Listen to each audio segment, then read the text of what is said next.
Halo sahabatku. Selamat datang kembali di channel Jeritan Hati, tempat kita merenungkan kisah-kisah kehidupan yang penuh drama, pengkhianatan, dan pembalasan yang manis. Malam ini, kita akan membuka lembaran baru sebuah kisah yang begitu menyentuh, tentang seorang istri yang dikhianati harga dirinya di hari yang seharusnya istimewa. Kita akan menyaksikan bagaimana Giselle, wanita yang selama ini membiayai segalanya, berdiri tegar menghadapi hinaan dari Bu Ratna dan Chika, yang puncaknya ditandai dengan satu kalimat menohok, "Aku hanya mampir untuk mengambil milikku." Siapakah yang akan roboh? Apakah Giselle akan membalas dengan amarah? Ataukah dengan keheningan yang lebih mematikan? Sebelum kita masuk ke bab 1, yuk tunjukkan dukunganmu. Jangan lupa like video ini, subscribe channel Jeritan Hati, dan ketik di kolom komentar, nama, asal kota, dan kata, hadir. Mari kita saksikan bersama pembalasan elegan dari Giselle. Giselle duduk sendirian di depan laptopnya, menatap layar yang menampilkan rincian biaya dekorasi. Angka-angka yang tertera di sana sudah mencapai puluhan juta. Semua demi satu acara, pesta ulang tahun pernikahan perak Bu Ratna dan Pak Aji. Di balik kemewahan perencanaan ini, Giselle sama sekali tidak merasakan kehangatan atau antusiasme. Sejak awal bulan, ia yang mengambil alih semua urusan. Mulai dari pemilihan catering bintang 5, penyewaan ballroom hotel, hingga memesan gaun khusus untuk Bu Ratna, ibu mertuanya. Semuanya dilakukan atas inisiatif dan dana Giselle sendiri. Sebenarnya, Giselle bisa saja mendelegasikan tugas ini, mengingat ia memiliki pekerjaan yang menuntut, namun ia merasa ini adalah kesempatan untuk menunjukkan ketulusannya, sekali lagi, kepada keluarga suaminya. Ia ingin membuktikan bahwa niatnya baik, usahanya nyata, dan pengorbanannya ada harganya. Sudah 4 tahun Giselle menjalani biduk rumah tangga dengan Dani. Selama itu pula, ia merasa selalu berdiri di posisi yang harus membuktikan diri. Ia bukan berasal dari keluarga kaya raya seperti yang distereotipkan oleh Bu Ratna dan Chika, iparnya. Giselle merintis karirnya dari nol dan kini memiliki posisi yang cukup mapan di sebuah perusahaan konsultan keuangan. Sehingga secara finansial, ia jauh lebih mapan daripada Dani yang hanya bekerja sebagai manajer biasa di perusahaan kecil. Ironisnya, justru kemapanan itulah yang menjadi bumerang.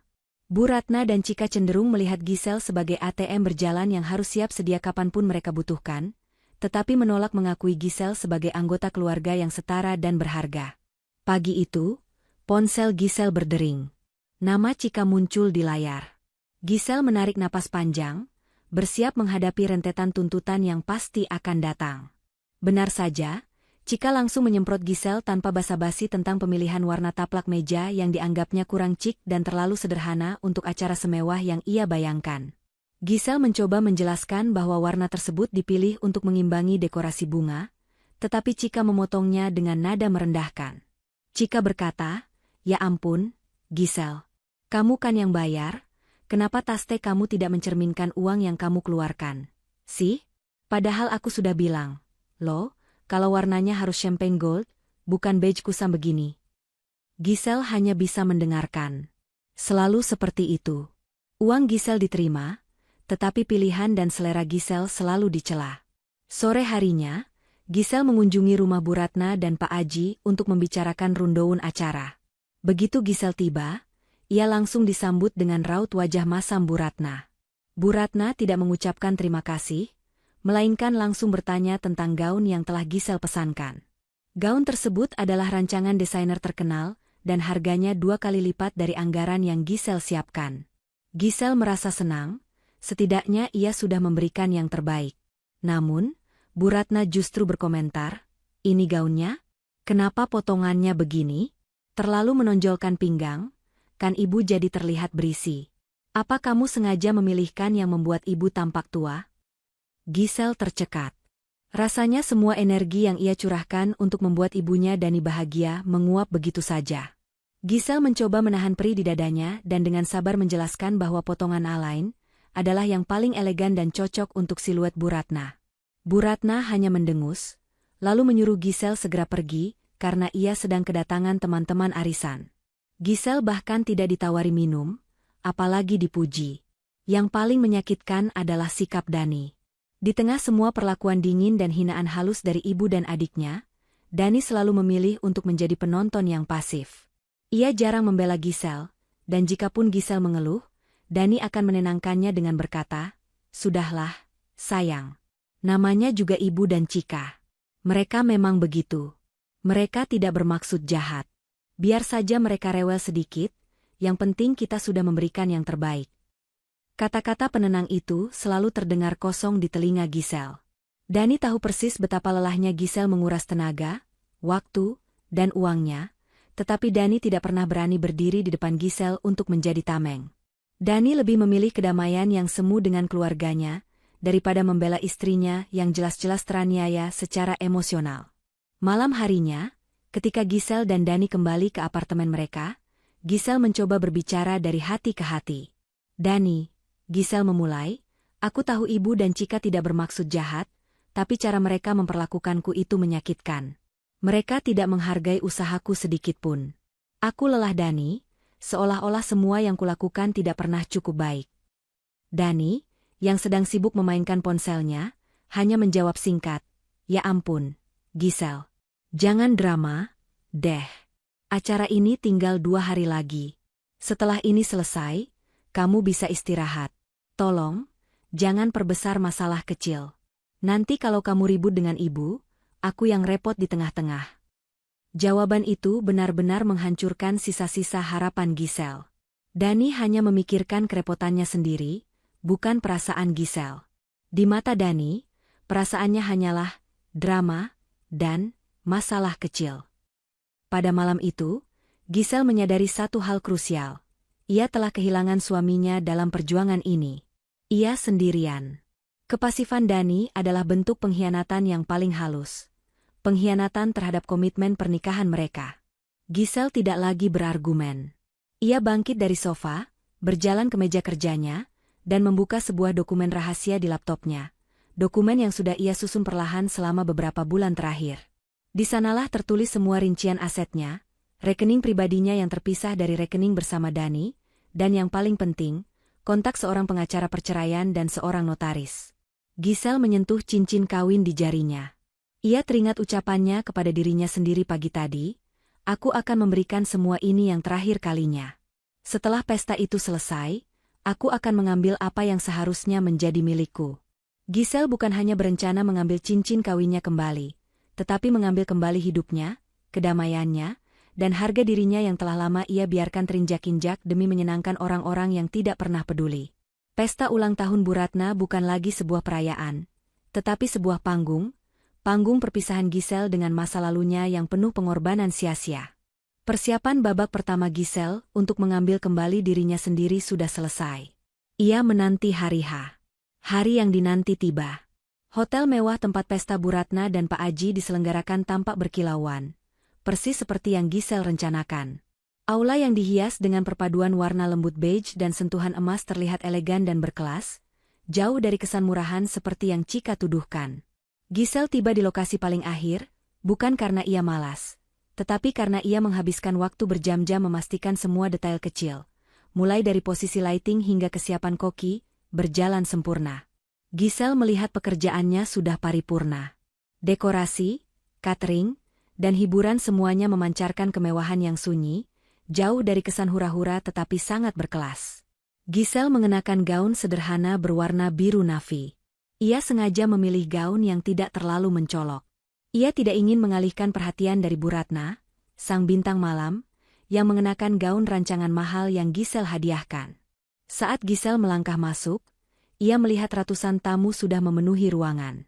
Mereka adalah kolega bisnis Pak Aji, teman-teman arisan sosialita Bu Ratna, dan beberapa kerabat jauh. Sebagian besar tamu yang melihat Giselle tersenyum, berterima kasih atas jamuan yang luar biasa, menyadari bahwa Giselle yang menjadi otak di balik kesuksesan acara ini. Giselle membalas senyuman mereka dengan anggun. Ia mencari meja utama. Meja bundar yang terletak persis di depan panggung itu seharusnya disediakan untuk keluarga inti, Bu Ratna, Pak Aji, Dani, Giselle, dan Cika bersama suaminya. Giselle melihat Bu Ratna dan Pak Aji sudah duduk di tengah, menerima pujian. Di sebelah kiri mereka, Cika sudah nyaman bersama suaminya, Bima. Dani duduk di seberang Cika. Namun, Giselle menyadari ada yang aneh. Meja itu memiliki 6 kursi. Bu Ratna, Pak Aji, Dani, Cika, dan Bima sudah mengisi 5 kursi. Kursi ke-6, yang seharusnya menjadi tempat Giselle, telah ditempati oleh seorang wanita parubaya yang sangat asing bagi Giselle. Wanita itu tampak asyik mengobrol dengan Bu Ratna, menertawakan sesuatu dengan suara keras. Di samping kursi wanita itu, di sela-sela antara kursi Dani dan Cika, terdapat tumpukan hadiah yang tinggi, hampir seperti sebuah benteng. Kursi Giselle hilang, tergantikan oleh tamu tak dikenal dan tumpukan kado. Giselle menghentikan langkahnya. Ia menarik napas pelan. Ia tahu ini bukan sebuah ketidaksengajaan. Jika itu tidak disengaja, pasti sudah ada staf hotel yang menambahkan kursi lain. Tapi tidak ada. Giselle menunggu beberapa saat, berharap Dani melihatnya dan bereaksi. Ia berharap Dani akan berdiri, meminta maaf kepada tamu asing itu, dan menggeser sebuah kursi kosong dari meja samping. Namun, Dani hanya melihat sekilas ke arah Giselle, kembali menunduk ke piringnya, dan melanjutkan pembicaraan dengan Bima. Dani melihat istrinya berdiri canggung di tengah aula yang ramai, tetapi memilih untuk tidak bertindak. Kepasifan Dani kali ini terasa seperti tikaman. Giselle mencoba mencari Cika. Cika sedang asyik tertawa, dan ketika matanya bertemu dengan mata Giselle, senyum Cika seketika berubah menjadi seringai kemenangan yang samar. Cika melirik ke kursi yang hilang, lalu kembali tertawa bersama Bima, seolah-olah Giselle adalah debu yang tidak terlihat. Giselle memahami permainannya. Cika dan Bu Ratna sengaja meniadakan tempat Giselle di meja kehormatan. Mereka tidak ingin Giselle duduk bersama mereka, karena Giselle dianggap bukan bagian penting dari kemewahan ini, meskipun Giselle yang membayarnya. Giselle memutuskan untuk mengambil inisiatif. Ia berjalan pelan menuju meja utama, menjaga ekspresinya tetap tenang dan anggun. Ia tidak ingin membuat keributan, tetapi ia juga tidak akan membiarkan dirinya diabaikan. Bu Ratna akhirnya menyadari keberadaan Giselle. Bu Ratna tidak tersenyum menyambut menantunya yang telah bekerja keras, melainkan hanya mengangkat satu alis dengan tatapan menelisik yang tajam. "Oh, Giselle, kamu baru datang?" Tanyanya dengan nada yang lebih condong pada teguran daripada sambutan. Giselle mengangguk. "Ya, Bu." Tadi memastikan semua berjalan lancar di dapur. "Baguslah," sahut Bu Ratna, lalu kembali berbicara dengan wanita di kursi Giselle. Wanita itu, yang ternyata bernama Tante Lisa, adalah teman lama Bu Ratna yang sangat kaya dan baru saja kembali dari Eropa. Bu Ratna jelas memprioritaskan Tante Lisa di meja utama, demi status sosial, daripada menantunya sendiri.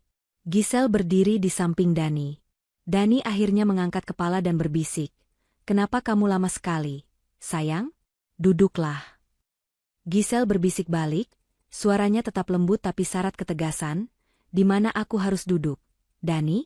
Kursiku sudah ditempati tamu ibumu." Dani melirik ke kursi yang ditempati Tante Lisa. Ia terlihat sedikit salah tingkah. Alih-alih meminta Tante Lisa pindah atau meminta bantuan waiter, Dani malah menunjuk ke meja di belakang mereka, tempat para kerabat jauh duduk. "Duduk saja di meja belakang sebentar. Nanti kalau ada yang pindah, kamu kembali ke sini." Permintaan itu sungguh menyakitkan Giselle. Disuruh duduk di meja kerabat jauh, seperti anak yang tidak diakui, setelah semua yang ia lakukan. Giselle merasakan sakit yang membakar di dadanya. Namun, ia tidak berteriak. Ia tidak menangis. Ia hanya menatap Dani. Di mata Dani, ia melihat ketakutan, ketakutan untuk berkonfrontasi dengan ibunya, ketakutan untuk membela Giselle. Di detik itu, Giselle sadar bahwa ia telah selesai. Keputusan yang ia ambil 2 malam lalu bukanlah drama, melainkan keharusan. Tiba-tiba, Cika menoleh dan melihat Giselle yang masih berdiri canggung di samping meja. Inilah saatnya Cika meluncurkan hinaan terbukanya. Cika menyeringai lebar, ekspresinya dipenuhi ejekan yang terang-terangan, dan mulai berbicara dengan suara yang cukup keras agar terdengar oleh semua orang di meja kehormatan, termasuk Tante Lisa yang kini ikut menoleh penasaran. Giselle merasakan pandangan semua orang kini tertuju padanya. Pesta yang Giselle biayai, kini menjadi panggung pelecehan dirinya sendiri, dan inilah puncaknya. Keheningan yang canggung menyelimuti meja kehormatan. Semua tamu di meja itu kini menatap Cika, kemudian menatap Giselle yang berdiri tegak. Cika menikmati momen pusat perhatian itu, mengabaikan Pak Aji yang tampak gelisah di samping Bu Ratna. Cika lantas mengangkat gelasnya, seolah hendak memberikan toast palsu, lalu dengan suara yang sengaja dikeraskan agar terdengar oleh seluruh aula, ia berkata, "Ops, kayaknya ada tamu tak diundang di acara keluarga kita nih." Cika melanjutkan, nadanya penuh kepura-puraan dan ejekan, "Aku sungguh kaget melihatnya. Aku pikir semua kursi di meja utama ini sudah diduduki oleh orang-orang penting dan anggota keluarga. Tapi ternyata, ada yang berdiri seperti waiter yang kehabisan nampan." Tawa renyah keluar dari mulut Tante Lisa, teman Bu Ratna yang duduk di kursi Gisel. Bu Ratna sendiri hanya tersenyum tipis.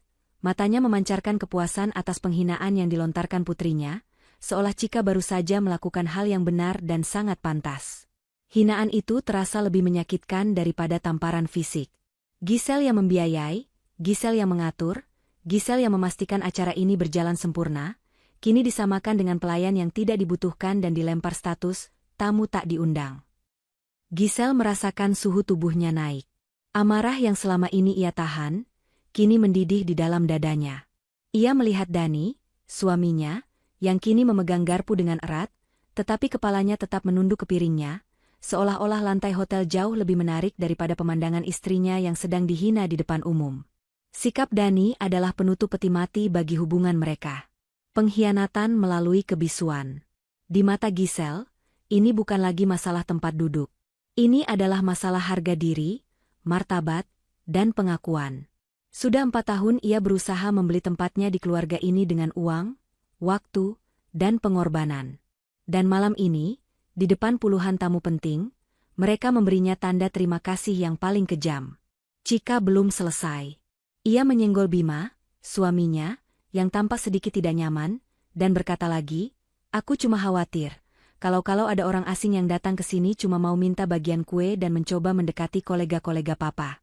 Kita kan harus menjaga citra keluarga, ya kan, Bu?" Cika melirik Bu Ratna, mencari dukungan. Bu Ratna mengangguk setuju. "Betul sekali, sayang. Malam ini adalah perayaan kita. Hanya orang-orang yang memang mencintai keluarga ini yang seharusnya ada di sini." Ucapan Bu Ratna jelas menyiratkan bahwa Gisel tidak termasuk kategori orang yang mencintai keluarga ini. Gisel menyadari bahwa ia tidak bisa lagi bersembunyi. Ia tidak akan lari ke meja belakang seperti yang Dani sarankan. Ia harus menghadapi ini, bukan untuk mempertahankan pernikahannya, tetapi untuk menyelamatkan dirinya sendiri. Ini adalah panggung yang mereka buat, dan Gisel akan menjadi pemeran utama yang tidak terduga. Gisel mengangkat dagunya. Ia menarik napas dalam-dalam, mengambil jeda yang cukup panjang sehingga keheningan menjadi tegang, dan menatap lurus ke mata Cika. Ia tidak meninggikan suaranya. Justru, suaranya terdengar sangat tenang, datar, dan begitu terkendali, membuat semua tawa dan ejekan di meja itu meredup. "Tepat sekali, Cika," kata Gisel. "Kamu benar." Pengakuan itu membuat Cika terkejut. Bu Ratna dan Tante Lisa saling pandang, mengira Gisel akhirnya menyerah dan akan meminta maaf. "Aku bukan tamu," lanjut Gisel, kata-katanya mengalir pasti, menghantam telinga setiap orang di meja itu.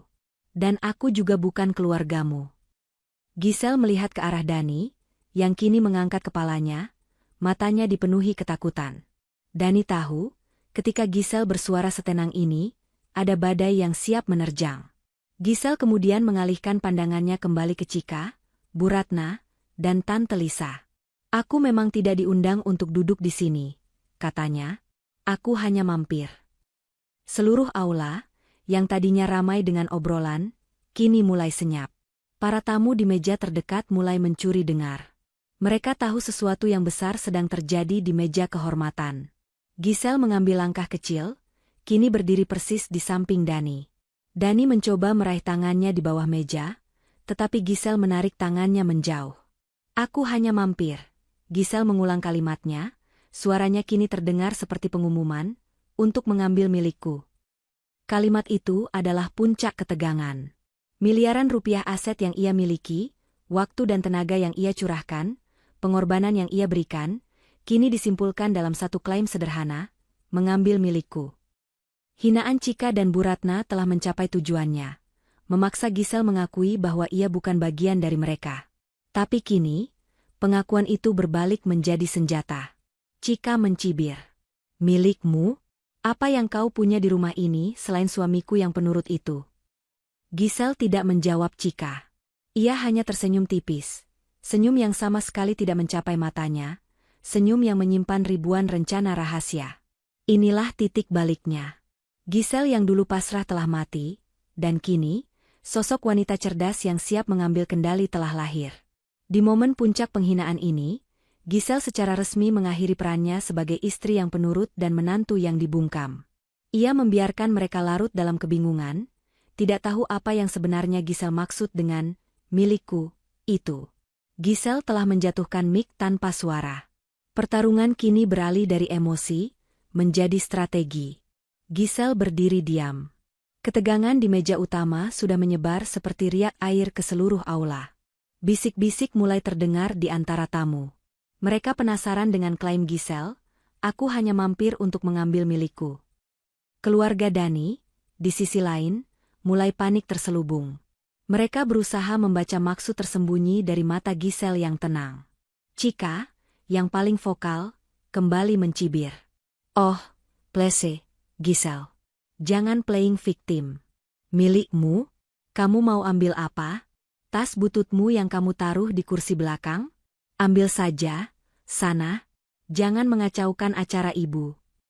Bu Ratna, yang jauh lebih sensitif terhadap citra sosial, segera mencoba mengendalikan situasi.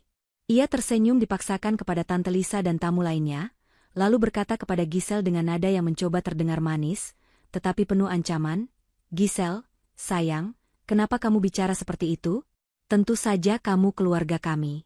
Kalau kamu mau duduk, kita bisa geser kursi Tante Lisa sebentar, ya?"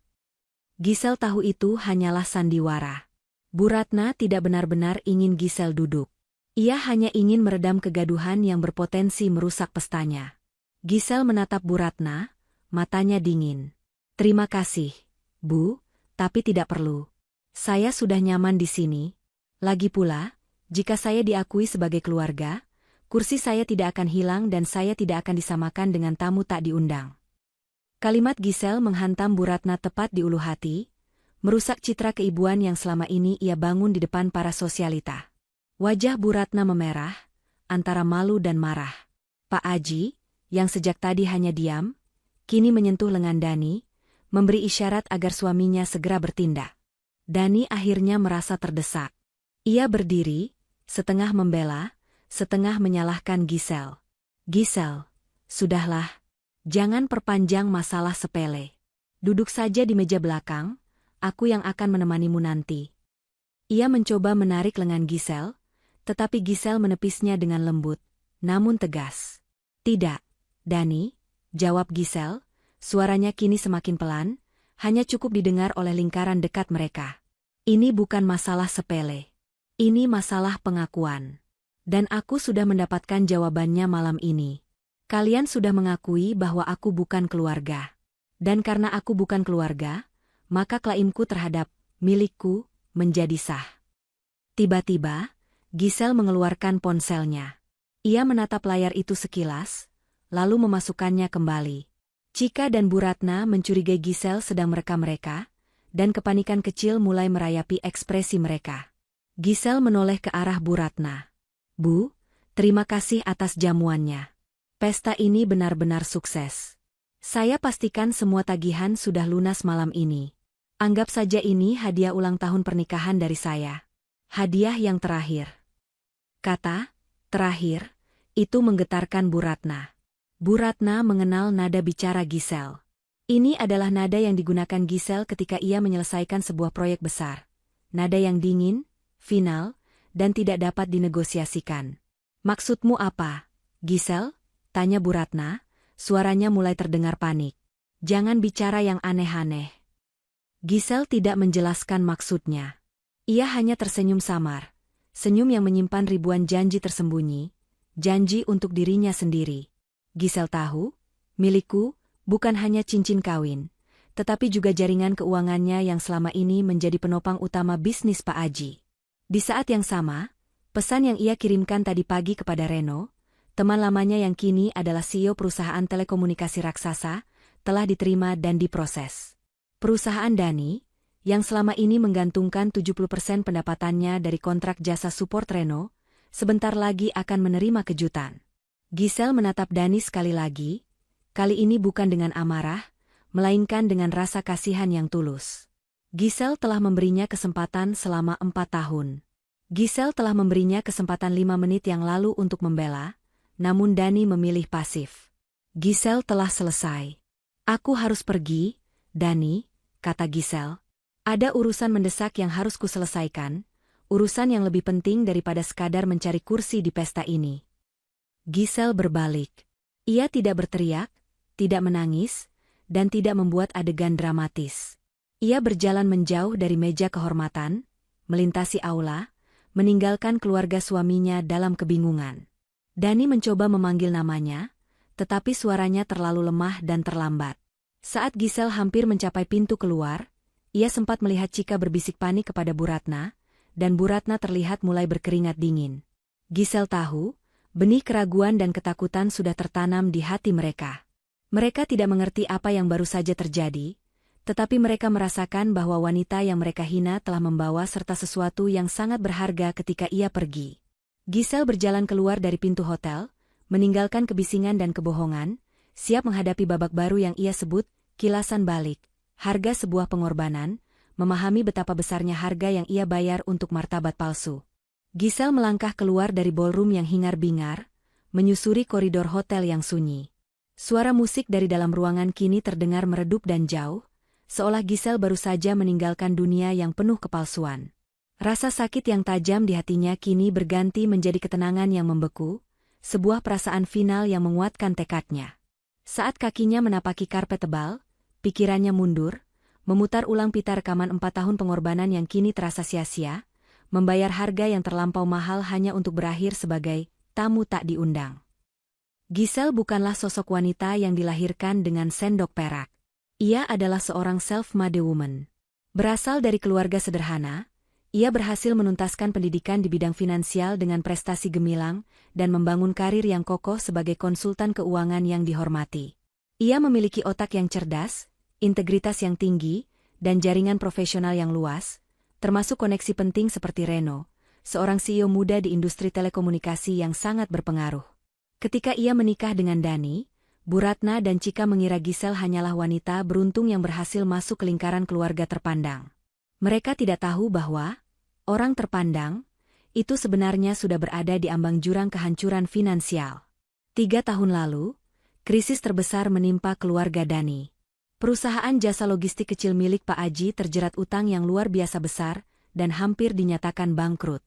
Bu Ratna panik, Chika tak henti menangis karena gaya hidupnya terancam, dan Dani, seperti biasa, hanya bisa pasrah. Giselle adalah satu-satunya yang bergerak cepat. Ia menggunakan seluruh tabungan pribadinya, uang hasil kerja kerasnya selama bertahun-tahun yang seharusnya menjadi modal awal untuk membangun masa depan mereka, untuk menutup lubang utang yang paling mendesak, menyelamatkan nama baik keluarga mertuanya dari tuntutan hukum yang memalukan. Uang yang ia curahkan saat itu, hampir setara dengan setengah kekayaan Bu Ratna dan Pak Aji saat ini, jika dijumlahkan seluruh aset mereka. Penyelamatan finansial itu hanyalah permulaan.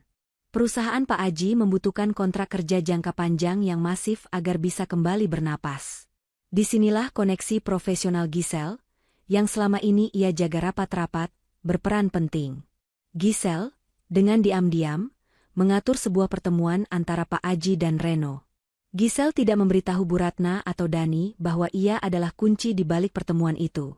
Ia hanya meminta Reno, yang memiliki utang budi dan kepercayaan besar padanya, untuk memberikan kontrak besar, kontrak maintenance jaringan telekomunikasi yang sangat menguntungkan dan stabil, kepada perusahaan Pak Aji. Reno menyetujuinya, bukan karena kualitas layanan perusahaan Pak Aji yang sebenarnya biasa-biasa saja, tetapi semata-mata sebagai bentuk dukungan dan rasa hormat kepada Giselle. Giselle meminta Reno merahasiakan keterlibatannya secara mutlak, karena ia ingin melihat suaminya berusaha dan dihormati keluarganya. Kontrak dengan perusahaan Reno itu adalah nyawa bagi bisnis Pak Aji. Kontrak itu menyumbang lebih dari 70% pendapatan tahunan keluarga itu. Kontrak itu memungkinkan Bu Ratna membeli mobil baru dan mempertahankan gaya hidup sosialita mahalnya, memungkinkan Chika menggelar pernikahan mewah dan kini hidup bersenang-senang, serta Dani mendapatkan kenaikan jabatan dan gaji yang lumayan, menjadikannya manajer yang dihormati di mata Pak Aji. Tanpa campur tangan Giselle, mereka semua akan jatuh ke jurang kemiskinan yang mereka takuti.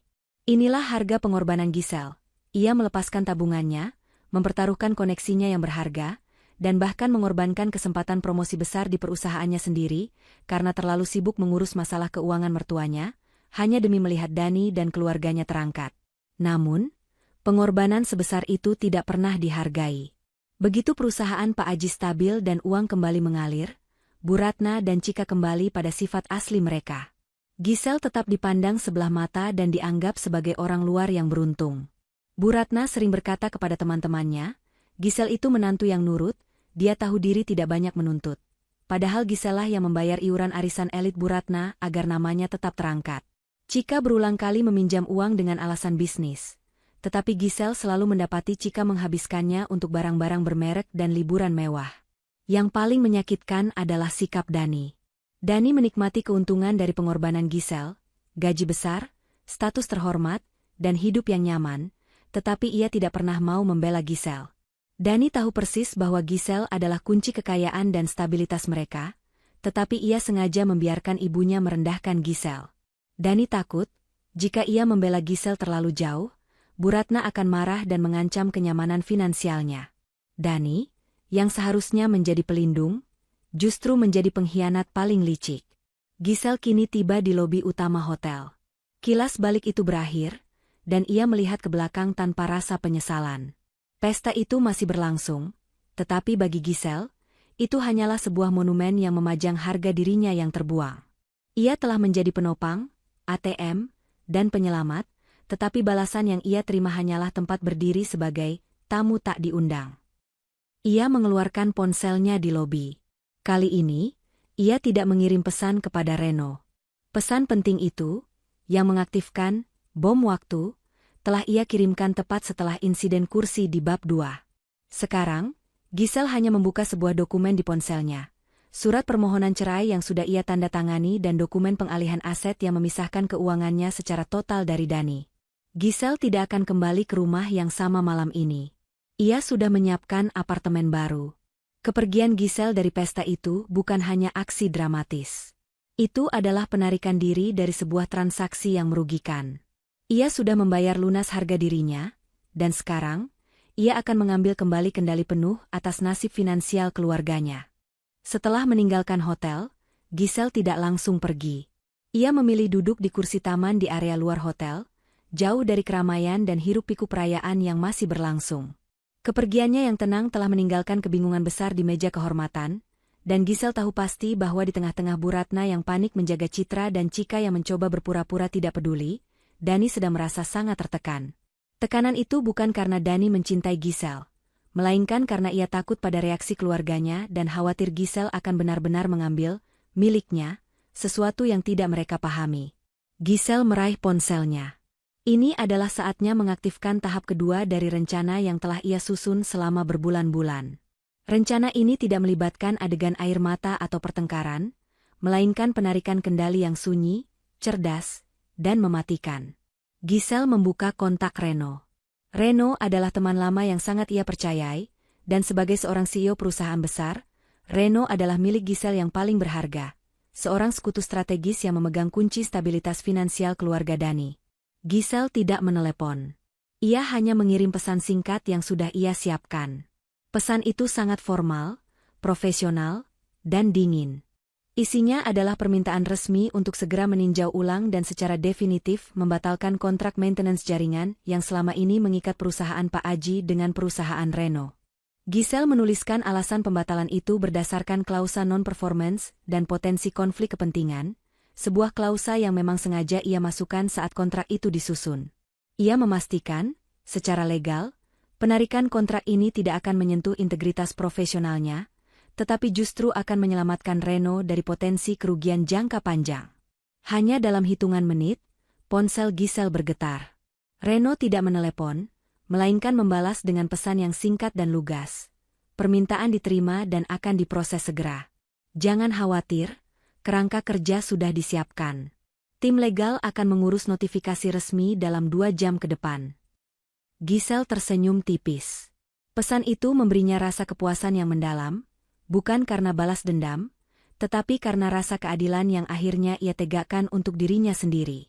Selama ini, Giselle membiarkan Reno mempertahankan kontrak itu karena Dani memohonnya, karena Pak Aji membutuhkannya. Sekarang, karena ia telah dicap sebagai tamu tak diundang, dan martabatnya direnggut di depan umum, Giselle mengambil keputusan untuk mengakhiri hubungan profesional yang ia ciptakan dan biayai sendiri. Giselle tidak mengambil aset fisik, tetapi ia mengambil akar finansial yang menyokong seluruh kemewahan palsu keluarga suaminya.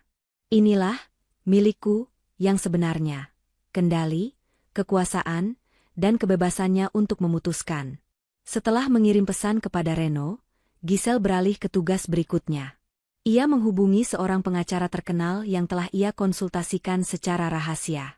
Giselle memberikan instruksi untuk segera mengajukan gugatan cerai dan, yang paling penting, membekukan semua rekening gabungan dengan Dani. Giselle tidak berniat mengambil harta Dani, karena hampir semua aset yang mereka miliki adalah hasil kerja kerasnya. Ia hanya ingin memastikan Dani tidak dapat mengakses rekening bersama itu sebelum proses pemisahan aset selesai. Tujuannya bukan untuk membuat Dani sengsara, tetapi untuk mencegah Dani dan keluarganya menghabiskan aset yang masih tersisa sebelum Giselle dapat memisahkan diri sepenuhnya. Saat Giselle sedang berbicara dengan pengacaranya, ponselnya berdering tanpa henti. Dani, kemudian Cika, kemudian Bu Ratna. Giselle mengabaikan semuanya. Ia tahu apa yang sedang terjadi di dalam hotel. Dani sedang kebingungan, Cika sedang marah, dan Bu Ratna sedang panik. Mereka kini khawatir Giselle akan membongkar semua rahasia keuangan mereka. Atau, lebih buruk lagi, mengambil mobil atau perhiasan yang Giselle beli untuk mereka. Mereka panik karena mereka tidak memahami batasan kekuasaan Giselle, dan ketidakpastian itulah yang paling menghancurkan mereka. Giselle menyelesaikan panggilannya. Ia melihat ke arah pintu masuk hotel sekali lagi, membayangkan wajah tertekan Dani, wajah Bu Ratna yang dipenuhi rasa malu, dan wajah Cika yang bengis. Ia tahu bahwa kepergiannya yang hening jauh lebih efektif daripada teriakan. Keheningan Giselle kini menjadi suara paling keras yang pernah didengar keluarga itu. Ia bangkit dari kursinya. Ia tidak kembali ke apartemen yang ia tinggali bersama Dani. Ia sudah mengirimkan sebagian barang-barangnya ke sebuah apartemen kecil yang ia beli atas namanya sendiri jauh-jauh hari. Malam ini, Giselle akan tidur di tempat yang ia beli dengan uangnya sendiri, tanpa aura pengkhianatan dan kehampaan yang selama ini ia rasakan di rumahnya bersama Dani. Tepat sebelum ia melangkah pergi, Giselle mengirim satu pesan lagi ke Dani.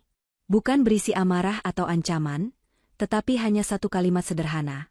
Suratnya ada di atas meja kopi. Selamat menikmati pesta ibumu. Surat yang dimaksud adalah surat cerai yang telah ia tanda tangani. Giselle telah menjatuhkan bidak catur terakhirnya, dan kini, ia hanya tinggal menunggu dampaknya menghantam keluarga itu. Di dalam ballroom hotel, pesta ulang tahun pernikahan perak Bu Ratna, dan Pak Aji mendadak kehilangan jiwanya. Perasaan tidak nyaman yang ditinggalkan oleh kepergian Giselle mulai menyebar seperti wabah. Bu Ratna, yang biasanya sangat pandai mengendalikan diri, kini terlihat gelisah. Ia terus melirik ke arah pintu, khawatir Giselle akan kembali membawa kejutan buruk yang merusak reputasinya. Cika berusaha keras mempertahankan senyum lebarnya, tetapi matanya terus mencari Dani, menuntut penjelasan. Dani, yang sedari tadi duduk kaku, kini benar-benar panik. Setelah Giselle meninggalkannya dengan pesan dingin, Dani bergegas memeriksa meja kopi di apartemen mereka, menemukan amplop putih berisi surat cerai yang sudah ditandatangani Giselle. Kejutan itu menghantamnya telak. Selama ini, Dani yakin Giselle hanya menggertak. Ia yakin Giselle terlalu mencintainya, terlalu terikat pada kemewahan yang ia biayai, untuk benar-benar pergi. Kenyataan bahwa Giselle telah mengambil langkah hukum yang final dan tenang, tanpa tangisan atau teriakan, adalah sebuah teror bagi Dani. Ia menyadari ia telah kehilangan Giselle. Dani kembali ke pesta dengan wajah yang lebih pucat. Ia berusaha menampakkan ketenangan palsu, tetapi tangannya yang berkeringat dan matanya yang liar tidak bisa menyembunyikan kekacauan batinnya. Ia tidak peduli lagi dengan kebahagiaan Bu Ratna atau status sosial mereka, yang ia pikirkan hanyalah masa depannya yang kini terancam. Ia tahu Giselle adalah jaminan finansialnya. Jika Giselle pergi, ia tidak hanya kehilangan istri, tetapi juga pelindungnya dari realitas keuangan yang kejam. Chika melihat kepanikan Dani dan menariknya ke sudut ruangan. "Dani, kenapa kamu pucat begitu? Wanita itu gila, ya? Dia mau ambil apa? Sih? Mobil? Suruh saja dia ambil, toh itu mobil lamanya." Cerca Chika, berusaha membesarkan masalah sepele. Dani menggeleng lemah. Ia tidak bisa menceritakan tentang surat cerai itu sekarang. Namun, ia tidak bisa menahan rasa takutnya. "Bukan Chika, bukan mobil. Aku khawatir, dia bilang dia akan mengambil miliknya. Dia punya kunci segalanya, Chika. Dia tahu semua rahasia keuangan ayah." Chika tertawa meremehkan. "Kunci apa? Kunci gudang? Giselle itu hanya menantu yang kita kasihani. Jangan paranoid. Paling dia cuma drama ingin diperhatikan." Tepat saat Chika selesai meremehkan Giselle, ponsel Dani bergetar. Sebuah notifikasi email masuk. Email itu berasal dari Reno, CEO perusahaan telekomunikasi raksasa. Isi emailnya singkat, profesional, dan fatal. Pemberitahuan resmi mengenai pembatalan kontrak jasa maintenance dengan perusahaan Pak Aji, berlaku efektif secepatnya. Alasan yang dicantumkan adalah evaluasi kinerja dan restrukturisasi internal. Dani langsung menyadari kehancuran yang akan datang. Kontrak itu adalah sumber kehidupan perusahaan, dan Giselle adalah satu-satunya jembatan ke Reno. Pembatalan ini hanya bisa terjadi karena satu alasan, Giselle. Wajah Dani langsung berubah dari pucat menjadi hijau. Ia menjatuhkan ponselnya. Suara dentingan ponsel yang jatuh di lantai membuat Chika terkejut. "Dani, ada apa?" Dani tidak menjawab. Ia hanya menatap email itu dengan ngeri. Ia tahu, dengan dibatalkannya kontrak ini, perusahaan ayah akan segera bangkrut. Gaji besarnya akan hilang. Status Bu Ratna akan runtuh. Seluruh kemewahan mereka akan lenyap. Giselle tidak main-main. Milikku, yang ia ambil adalah masa depan finansial mereka. Bu Ratna, yang melihat keributan di sudut, segera mendekat. "Ada apa ini, Dani? Kenapa ponselmu jatuh? Jangan membuat keributan di pesta ibu," tuntutnya. Dani hanya bisa menatap ibunya dengan mata kosong. Chika mengambil ponsel itu dan membaca email tersebut. Begitu ia mengerti isinya, Chika menjerit pelan, suaranya dipenuhi ketidakpercayaan dan histeria. "Tidak mungkin. Kontrak ini tidak boleh batal. Kita akan hancur. Bu, Dani, ini pasti ulah wanita itu." Kepanikan telah mencapai puncaknya. Di tengah kekacauan emosional dan desakan Bu Ratna yang menuntut penjelasan, Dani tiba-tiba melihat Giselle kembali. Giselle masuk melalui pintu yang sama, kini dengan langkah yang lebih pasti dan tenang. Ia tidak kembali untuk duduk. Ia kembali karena ada urusan yang belum selesai. Penampilannya yang sederhana kini memancarkan aura kekuasaan yang luar biasa. Semua mata tamu yang awalnya melihat ke arah Bu Ratna dan Dani yang berbisik panik, kini beralih ke Giselle. Giselle yang cantik, tenang, dan berbahaya. Bu Ratna dan Chika saling pandang, raut wajah mereka bercampur antara amarah, ketakutan, dan rasa malu yang luar biasa. Mereka mengira Giselle kembali untuk membuat adegan, untuk menagih. Bu Ratna segera mendatangi Giselle dengan langkah cepat. "Mau apa kamu kembali ke sini, Giselle? Kamu sudah merusak pestaku. Ambil saja barangmu dan pergi." Giselle mengabaikan Bu Ratna. Ia tidak berteriak, tidak menangis, dan tidak meminta kursi. Ia berjalan lurus, melewati Bu Ratna yang kini berdiri kaku, menuju Dani. Ini adalah babak yang menjadi puncak pertunjukan Giselle. Ia tidak akan membongkar rahasia keuangannya di sini. Ia hanya akan melakukan satu tindakan final, satu simbol perpisahan yang akan menghancurkan Dani. Giselle berhenti tepat di depan Dani, yang masih memegang ponselnya dengan tangan gemetar. Keheningan tiba-tiba merayap di seluruh aula. Semua tamu menyaksikan dengan napas tertahan. Mereka mengira Giselle akan menampar Dani, atau setidaknya memaki Dani karena pengkhianatannya. Giselle berdiri tegak di depan Dani. Pesta yang ia biayai kini menjadi panggung pribadinya. Suara riuh tamu terhenti total, digantikan oleh keheningan yang menyesakan, di mana setiap bisikan pun terdengar seperti teriakan. Semua mata tertuju pada pasangan yang kini berada di ambang kehancuran. Bu Ratna dan Cika berdiri beberapa langkah di belakang Gisel. Wajah mereka tegang dan dipenuhi campuran kepanikan dan amarah yang siap meledak. Mereka sudah membaca notifikasi email fatal itu. Mereka tahu Gisel telah mengambil tindakan. Namun, mereka tidak tahu tindakan apa lagi yang akan Gisel lakukan di depan umum ini. Dani menatap Gisel. Di matanya, Gisel tidak lagi melihat cinta, tetapi hanya ketakutan. Ketakutan akan kemiskinan, ketakutan akan kehilangan status, dan yang paling menyedihkan, ketakutan akan ibunya sendiri. Dani berusaha bicara, tetapi kerongkongannya tercekat. Ia mencoba meraih tangan Gisel, sebuah refleks otomatis yang mencoba mempertahankan sisa-sisa hubungan yang telah lama rapuh. Gisel tidak menghindar. Ia membiarkan Dani meraih pergelangan tangannya, tetapi pandangannya tetap tertuju pada matanya, dingin dan menusuk. Itu adalah tatapan seorang ratu yang menghakimi seorang pengkhianat.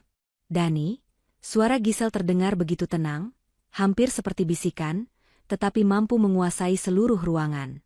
Aku datang ke sini bukan untuk membuat keributan, apalagi untuk menagih uang yang sudah aku berikan. Uang itu sudah kurlakan. Bu Ratna menghela napas lega, tetapi Cika tetap curiga. Gisel melanjutkan, aku juga tidak datang untuk merebut kembali kursi yang Cika ambil. Gisel melirik sekilas ke Cika. Lalu, kenapa kamu kembali? Teriak Cika, kehilangan kesabaran. Kamu mau ambil apa lagi? Gisel menoleh sedikit ke arah Cika, senyumnya tipis. Sabar, Cika. Aku bilang aku datang untuk mengambil milikku, dan sekarang aku akan mengambilnya. Gisel kemudian mengalihkan perhatiannya kembali sepenuhnya kepada Dani. Ia melepaskan pergelangan tangannya dari genggaman Dani, sebuah gerakan yang melambangkan pelepasan dari belenggu emosional. Ia kemudian mengangkat kedua tangannya. Dengan gerakan yang lambat dan disengaja, Gisel menyentuh jari manisnya sendiri. Ia mulai memutar cincin kawin yang melingkar indah di jarinya, cincin yang dibeli Dani dengan uang muka yang Gisel sendiri berikan sebagai hadiah untuk Dani. Keheningan di aula itu semakin memekakan telinga. Semua orang, termasuk Tante Lisa dan tamu-tamu sosialita penting lainnya, menyaksikan adegan ini seolah-olah mereka sedang menonton pertunjukan teater yang paling intens dalam hidup mereka. Mereka tahu, ini bukan sekadar insiden rumah tangga biasa. Gisel melepaskan cincin itu dari jarinya. Cincin emas putih itu tampak berkilauan di bawah cahaya lampu chandelier hotel, sebuah simbol janji yang telah lama ternoda. Dengan gerakan yang tegas, Gisel meletakkan cincin kawin itu di atas meja hadiah, persis di sebelah piring kue Bu Ratna yang sudah dipotong. Cincin itu mendarat tanpa suara, tetapi dampaknya terdengar lebih keras daripada ledakan. Gisel tidak meminta pertanggungjawaban Dani. Ia tidak memarahi Bu Ratna. Ia tidak mempermalukan Cika. Ia hanya melakukan tindakan simbolis yang paling kuat. Aku datang untuk mengambil ini, kata Gisel. Dani, yang akhirnya mengerti, menggelengkan kepalanya dengan panik. Ia mencoba meraih cincin itu, tetapi Gisel menahan tangannya dengan tatapan yang tajam. Jangan, Dani. Itu bukan lagi milikmu. Tindakan itu menghantam Dani. Dani kini tahu bahwa surat cerai itu nyata, dan Gisel tidak akan kembali. Ia kini seorang pria yang sendirian, tanpa istri yang melindunginya, dan tanpa pekerjaan yang menopang. Bu Ratna, yang akhirnya menyadari besarnya kehancuran yang akan menimpa keluarganya, menjerit kecil. Jeritan itu tidak berasal dari rasa sakit emosional, melainkan dari ketakutan akan kehilangan citra dan uang. Gisel menatap Dani untuk yang terakhir kalinya. Ia tidak menaikkan suaranya sama sekali, tetapi bisikannya membawa beban yang luar biasa. Bisikan yang menyimpulkan seluruh penderitaannya. Milikku, kata Gisel, sambil membiarkan kata-kata itu menggantung di udara. Adalah sisa harga diriku. Dan aku mengambilnya kembali malam ini. Gisel berbalik. Ia tidak perlu lagi berkata-kata. Ia sudah menanggalkan statusnya, melucuti dirinya dari belenggu pernikahan palsu itu. Ia berjalan pergi. Di belakangnya, Dani terduduk kembali di kursinya, wajahnya ditutupi kedua tangannya. Bu Ratna dan Cika histeris, menyadari bahwa menantu yang selama ini mereka rendahkan adalah satu-satunya yang menopang kehidupan mereka. Mereka baru menyadari, pesta mewah ini adalah pesta perpisahan yang Gisel biayai, dan mereka baru saja menghina tuan rumah sejati. Gisel telah mengambil miliknya, kebebasan dan martabatnya, dan meninggalkan mereka dalam kekacauan total. Kepergian Giselle setelah meletakkan cincin kawin di meja hadiah meninggalkan kekosongan yang mematikan di ballroom mewah itu. Musik pesta sempat mati total. Jeritan Bu Ratna yang tertahan dan suara isak tangis Chika adalah satu-satunya suara yang terdengar. Dani, sang suami, kini tampak seperti patung yang rapuh, terduduk lemas di kursinya, matanya kosong menatap cincin yang berkilauan di atas meja. Para tamu, terutama Tante Lisa dan kolega penting Pak Aji, mulai berbisik-bisik, menyadari bahwa apa yang mereka saksikan bukanlah sekadar drama keluarga, melainkan tragedi finansial yang terselubung. Bu Ratna akhirnya bangkit dari kursinya, wajahnya merah padam. Ia tidak lagi peduli dengan citra sosial. Kepanikan karena kehilangan uang jauh lebih besar daripada rasa malu. Ia meraih lengan Dani dengan keras, mengguncangnya. Dani, katakan padaku, apa maksud Giselle? Kenapa dia menceraikanmu? Dia pasti sudah tahu tentang itu. Cepat, telepon dia. Katakan padanya jangan gegabah. Kontrak dengan Reno itu tidak boleh batal. Chika ikut mendesak, air mata palsunya kini berubah menjadi air mata ketakutan yang nyata. Kak Dani, telepon. Bilang padanya bahwa dia tidak punya bukti. Kita bisa membatalkan gugatan cerai itu. Dia cuma wanita bodoh yang terpedaya. Dani menepis tangan ibu dan adiknya. Ia menatap mereka dengan tatapan yang dipenuhi rasa muak dan kekecewaan.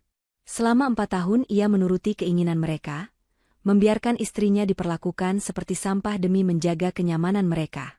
Dan sekarang, setelah semuanya runtuh, mereka tetap menyalahi Giselle. Sudah cukup, bentak Dani, suaranya parau. Untuk pertama kalinya dalam hidupnya, Dani berani membentak ibu dan adiknya di depan umum. Teriakan itu mengejutkan Bu Ratna dan Chika. Kalian masih tidak mengerti?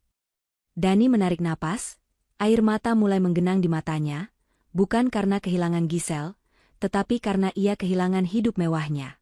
Kontrak itu sudah batal. Aku sudah menerima email resminya. Perusahaan ayah akan bangkrut dalam hitungan hari.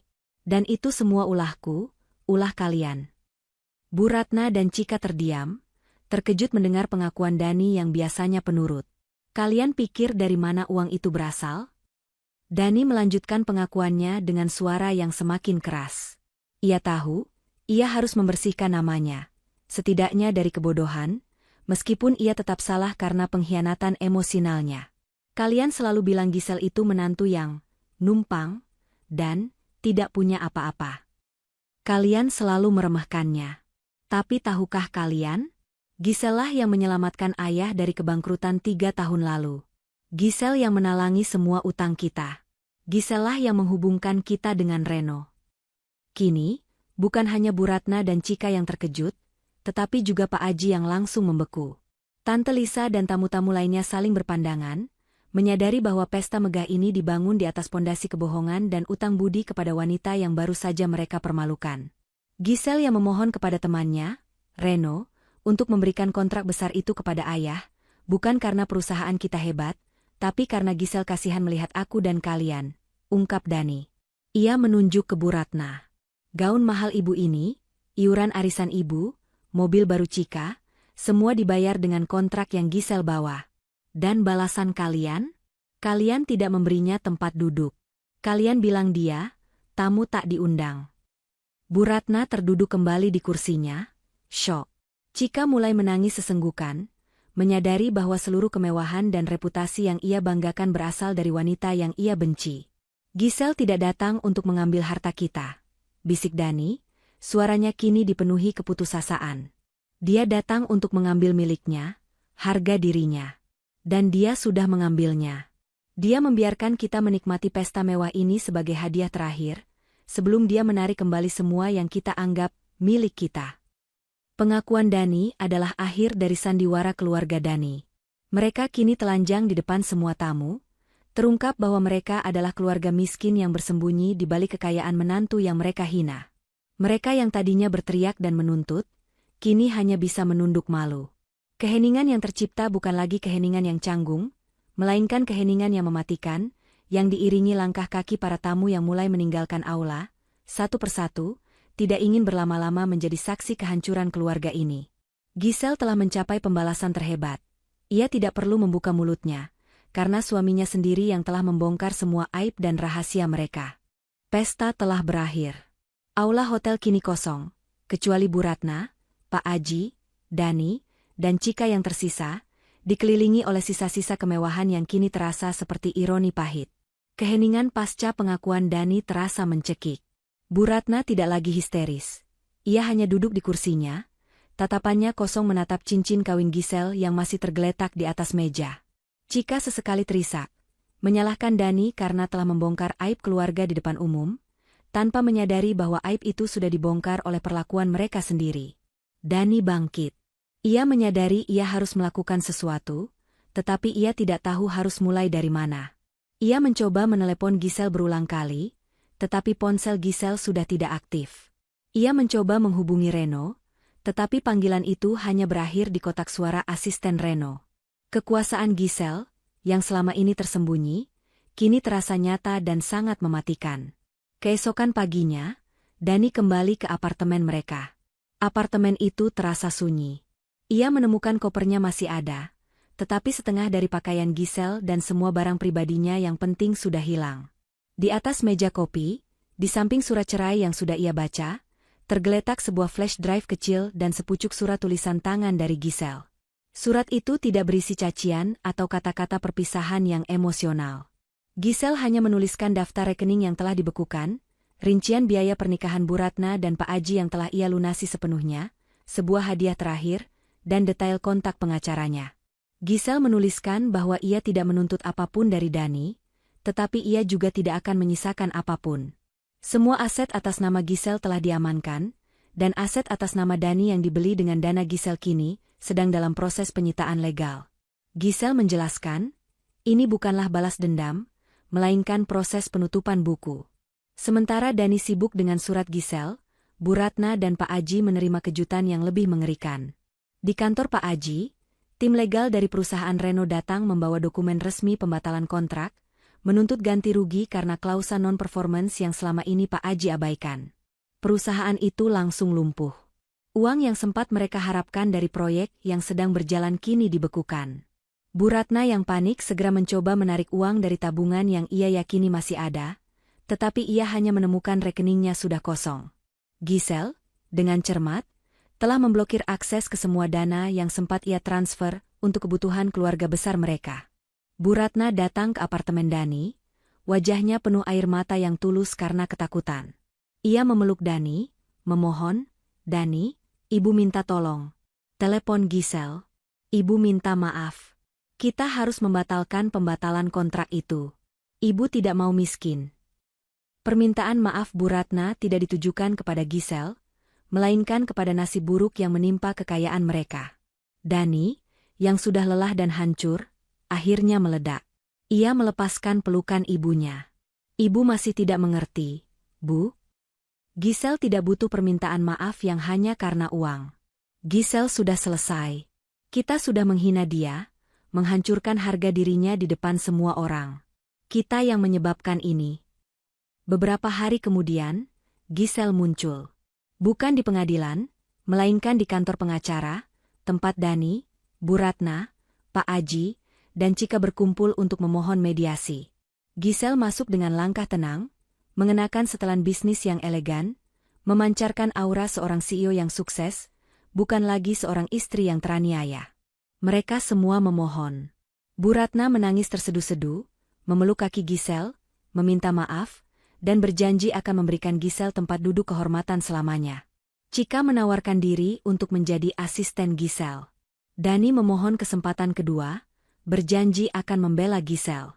Giselle tidak tergerak. Ia menatap mereka satu persatu. Aku datang ke sini bukan untuk mendengar permintaan maaf, kata Giselle, suaranya tenang. Aku datang untuk menyelesaikan apa yang kumulai. Giselle menyerahkan surat cerai yang telah ditandatangani dan menyodorkan dokumen pengalihan aset. Ia menegaskan kembali bahwa ia tidak menuntut sepeser pun uang Dani, tetapi ia juga tidak mau harta pribadinya disalahgunakan lagi. Kepada Bu Ratna dan Cika, Giselle hanya berkata, aku sudah mengambil milikku. Milikku adalah harga diriku. Dan harga diri tidak bisa dibeli dengan janji palsu atau tempat duduk kehormatan. Giselle menandatangani dokumen terakhir. Ia berbalik, melangkah keluar dari ruangan, meninggalkan keluarga Dani dalam keheningan yang abadi, keheningan yang dipenuhi penyesalan dan kehancuran finansial. Giselle tidak menjadi istri yang kembali dengan dendam. Ia menjadi wanita bebas yang memulai hidup baru, menjauh dari kekacauan, dan membangun istananya sendiri. Giselle tidak membalas dengan amarah, melainkan dengan ketenangan yang menghancurkan. Ia tidak mencari kemenangan di mata orang lain, melainkan kemenangan sejati di hatinya sendiri. Di luar gedung itu, ia menghubungi Reno, bukan untuk meminta bantuan, tetapi untuk mengucapkan terima kasih atas dukungan profesionalnya. Giselle tahu, masa depannya kini cerah, penuh dengan proyek-proyek besar yang akan ia jalankan sendiri. Ia telah mengambil miliknya, kebebasan, martabat, dan ketenangan sejatinya. Pesan moral. Harga diri jauh lebih berharga daripada tempat duduk kehormatan di meja orang lain. Pengorbanan yang tulus akan menjadi sia-sia jika diletakkan di hati yang tidak menghargai.